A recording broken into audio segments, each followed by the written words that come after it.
Buen día chicos, este video es la continuación a los temas que estuvimos trabajando en clases respecto de los sensores. Ahora vamos a ver algunos ejemplos y algunas imágenes para que los podamos comprender de mejor manera. Acá tenemos los sensores de posición o los sensores ópticos también, ya que con los sensores ópticos podemos también determinar la posición o la distancia a la que se encuentra algún objeto del sensor en este caso. Estos sensores funcionan básicamente emitiendo, uno es el emisor, otro es el receptor. Uno emite una pequeña luz infrarroja o una luz como la luz de un láser, de los láseres o de juguete, y el otro recibe esa luz. En el momento en que algo pasa por adelante del emisor de la luz, corta o interviene en la luz y no permite que el receptor reciba esa señal o no reciba nos reciba la luz del emisor. Entonces ahí detecta o movimiento o detecta que algo se puso delante de los sensores. Este es el tipo más utilizado en las industrias. Después viene otro modelo que es este, que es el modelo que se usa para proyectos y para robótica, o sea, no se lo usa mucho en la industria. Funciona de la misma manera, nada más que acá, como ven, ya estaría el emisor y el receptor dentro del mismo sensor. Entonces el emisor emite una señal infrarroja que rebota cuando algo está frente del sensor, y el emisor recibe ese rebote o recibe esas ondas de vuelta, por así decirlo, y envía la información que algo está por delante del sensor. Acá vamos a ver un ejemplo de lo que es una fábrica embotelladora. Acá en esta animación, como se ve acá, tenemos un emisor y del otro lado un receptor.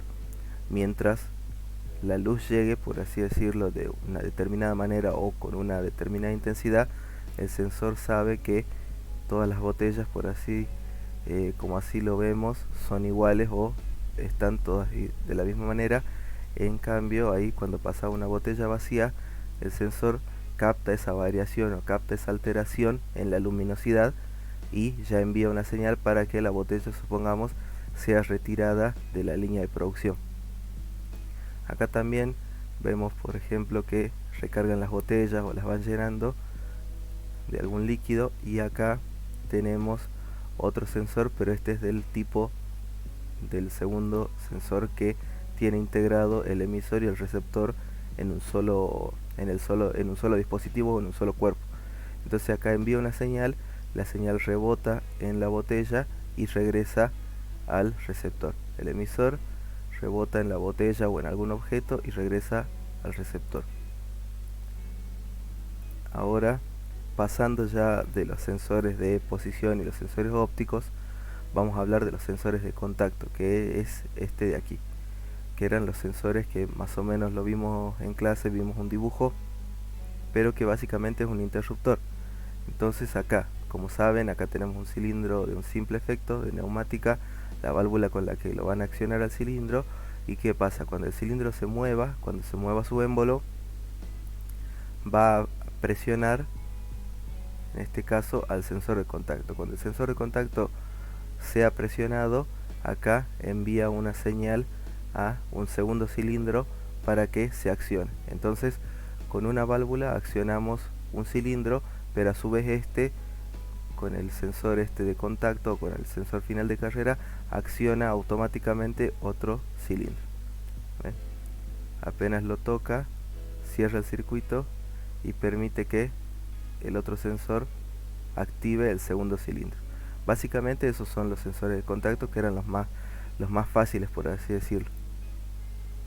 Ahora acá vamos a ver un sensor de humedad. Acá ya está el sensor. Este es un tipo de sensor de humedad, que es el sensor de humedad de suelo. Se lo conecta o se lo clava en la tierra, y entonces así se puede saber la humedad que tiene toda, supongamos, una granja, toda una cosecha, todo un espacio, en este caso una maceta. Podemos saber la humedad exacta que tiene la tierra.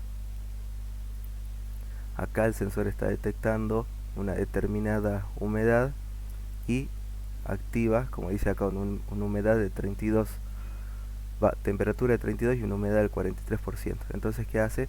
Activa solo la señal para que la planta se riega automáticamente y luego va a tomar otra vez otra vez toma la medida o toma el valor de la humedad, pero ya en este caso es mayor del 54%, y así lo va haciendo automáticamente. Y ahí ya tenemos lo que es la planta completamente, o la maceta o toda la tierra completamente mojada. Entonces este es un sensor que está en contacto con la humedad.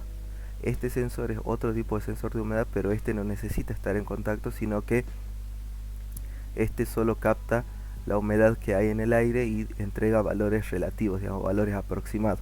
No es súper preciso, pero entrega valores reales. Este es más específico porque toma la medida, en este caso, o toma la humedad del suelo.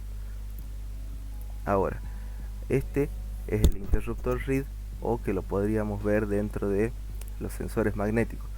Como les había comentado, dos láminas de material ferromagnético están casi en contacto, pero no llegan a estar en contacto. Solo se van a poner en contacto cuando un imán o un campo magnético esté en presencia o los intervenga y permita que esas dos láminas se muevan y cierren el circuito y funciona como un interruptor.